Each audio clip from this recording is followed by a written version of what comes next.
Hey there, pirates. Welcome aboard the Anime No Me channel. So, if there's one thing that's super obvious and that everyone following One Piece has been feeling, it's that the Straw Hats bounties are completely outdated. And I'm not even just talking from a hype perspective. I'm saying this based on everything we've seen from Wano up to now with Egghead and the build up to Elbaf. How did Luffy become a Yonko, fight Kaido, win, and still end up with just a poster saying Nika and a bounty that, while huge, is tied with Kid and Law? Like, seriously? The guy became the sun god, and they still gave him the same bounty as two guys who lost the final battle? Something's not right here, and maybe Elbaf is the answer. Let's be real. Everyone expected massive bounty increases after Wano. Not just for Luffy, but for the whole crew. Zoro defeated King, Kaido's right-hand man. Robin took down a CP0 commander. Nami got Zeus. Sanji awakened his genetically modified body and used blue flames for the first time. And come on, Jinbei beat a Tobirappo commander using insane haki and water control like it was nothing. Everyone had their moment to shine, and yet,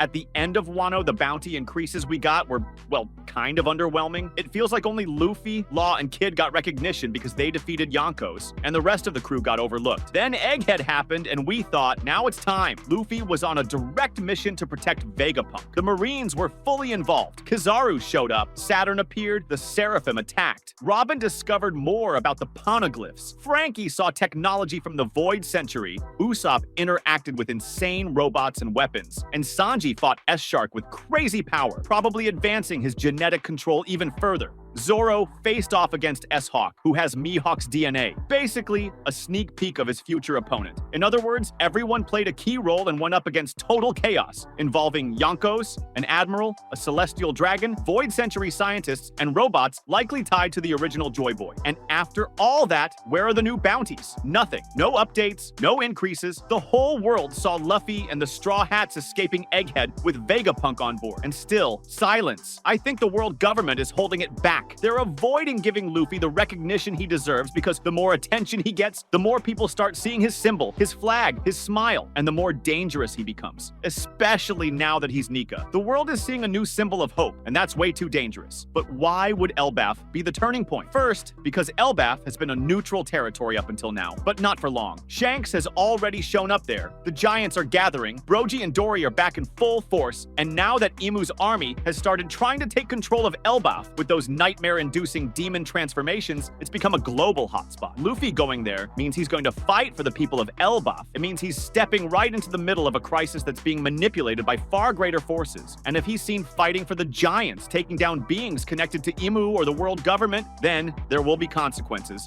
And that is what could trigger the new bounties. The government might try to hide it, but the world won't ignore it. Now, here's the fun part. Predicting how much everyone's bounty will go up. If Luffy leaves Elbaf after fighting those demonic entities that showed up in recent chapters, if he takes down another God Knight, or just goes head-to-head with some major world leader, his bounty will rise. And not just a little, maybe to something like 5 billion. I know it sounds wild, but he's already at 3 billion. He's a Yonko. He's the sun god. He's taken on 2 Yonkos directly. All that's missing is one final push for the world to realize he's the most dangerous person alive. And that push could be Elbaf. Zoro's case is a bit different. He fought S-Hawk, literally a genetic Mihawk, maybe even faster and more unpredictable than the real one. And now, after all the Egghead chaos, he might be the first one to face Loki, the exiled prince of Elbaf, or maybe even one of Imu's knights. And we already know he has Conqueror's haki, which still needs to evolve. So maybe Elbaf will be where he awakens a new style. Maybe even that 4-sword style you mentioned earlier. If he pulls that off and defeats a real monster from Imu's ranks or someone on Mihawk's level, then he'll get his new bounty. I'd guess somewhere between 2 billion and 2.5 billion. Sounds fair. Sanji will definitely get recognition because of his genetic powers. The fact that he fought S-Shark and possibly managed to control his advanced mode without losing his emotions could be the final push to show he's a fully evolved Germa warrior who surpassed his brothers. Plus, he protected the crew and will probably have a major role in Elbaf fighting monsters or mind-controlled creatures. His bounty could go over 1.5 billion, maybe close to 2 billion, possibly even matching Zoro's, which would be funny and fuel their rivalry. Robin is a ticking time bomb.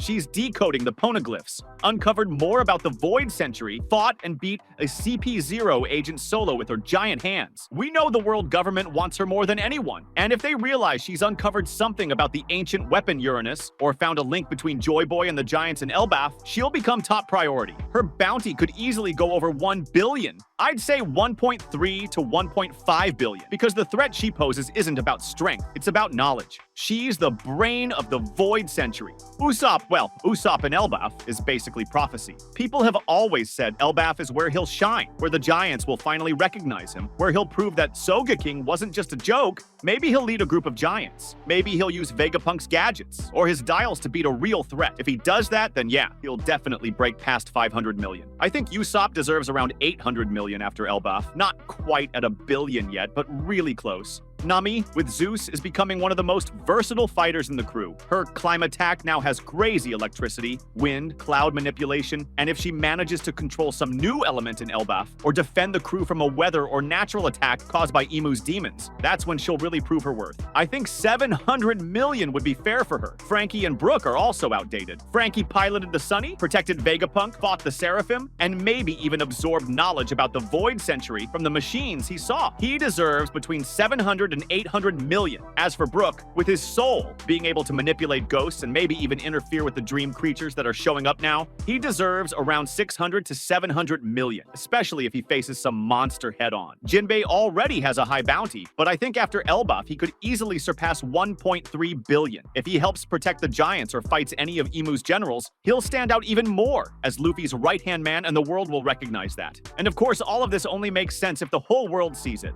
Since Morgans is already following everything, I think he'll release a new edition of the newspaper after Elbaf, saying something like, "The new era has truly arrived," or "The new king approaches." And then he'll show the updated bounties with epic photos, maybe even painted like living legends. That's when the Straw Hats will reach mythic status, not just as pirates, but as figures in the world's history. Their bounties will finally reflect the real impact they're making. And when that new paper drops, featuring Luffy as the true symbol of freedom and the Straw Hats as heroes of a war, the entire world is starting to understand. There'll be no way for the government to hide anything anymore. That moment will be when bounties stop being just numbers and start representing the historical weight of these characters. Because the truth is, One Piece isn't just about who's the strongest, it's about influence, it's about legacy. And now, with Elbaf at the center of the board, with Joy Boy, Nika, the Void Century, the Knights of Imu, and the very fate of the world at stake, the Straw Hats are ready to become more than wanted pirates. They're about to become legends. And maybe, just maybe, that's exactly what Roger saw at Laugh Tale.